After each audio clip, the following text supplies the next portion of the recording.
How's it going, everybody? I'm Sam Lee, reading for writer Jaydyn Spisak, and welcome to Gaming Instinct's How to Slay series for Monster Hunter Rise. In today's episode, we teach you on how to fight the Tetranadon.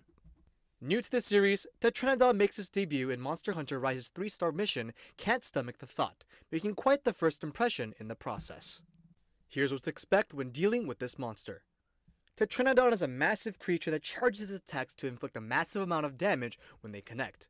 Over the course of the battle, Tetranadon will charge, clap, leap, and inflict water blight with certain attacks. Tetranadon can also eat and swell up its belly, which increases its damage output but slows it down to a considerable degree. Fortunately, you can attack Tetranadon's belly to deflate it, thus making Tetranadon safer to approach. For the battles ahead, let's go over the monster's weaknesses. Tetranadon may seem like a hulking tank, but hunters can wield electricity weapons to make short work of the beast. If you don't have an electric weapon on hand, you can use fire, ice, or dragon weapons to inflict damage. As for ailments, Tetranadon is most susceptible to paralysis, so it would be wise to use shock traps and paralysis ammo in this fight. Blast and Thunder Blight are also effective in taking down the monster. Next, let's go over the monster's attack patterns, starting with the jump attack. Tetranadon will jump forward and come crashing down, which not only deals damage, but also stuns you, leaving you vulnerable to one of Tetranadon's combos. To avoid this move, wait for Tetranadon to jump, then roll to the side once the creature is off the ground. Next is the water shot. Tetranadon will shoot 3 balls of water that travel forward, but only cover a short distance. Ranged players can dash forward underneath the water, while melee players can dodge up to the side of this attack. If hit by the water, you'll be afflicted with water blight, so make sure you have nullberries on hand. The next attack to watch out for is the Sumo Slam. Much like a sumo wrestler's foot stomp, Tetranadon will rock from one foot to another before stomping on the ground, causing tremors and stunning you. Your best option for evading the strike is to back away from Tetranadon's side when you see the creature raise its foot.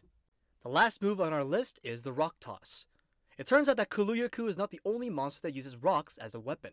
Tetranadon also possesses this ability. However, in the hands of Tetranadon, the rock is twice as dangerous as it doubles the size.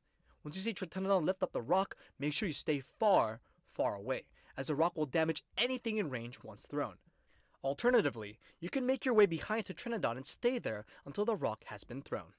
And finally, let's go over Playstyle Strategy with range versus melee.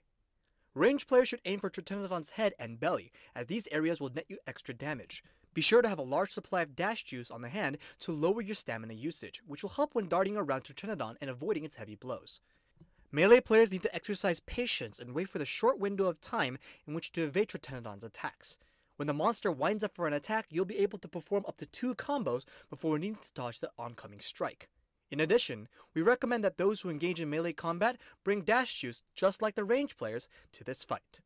And that's all for this installment of Gaming Instinct's How to Slay for Monster Hunter Rise. To see more guides and how-tos, make sure to subscribe. Until next time, happy hunting.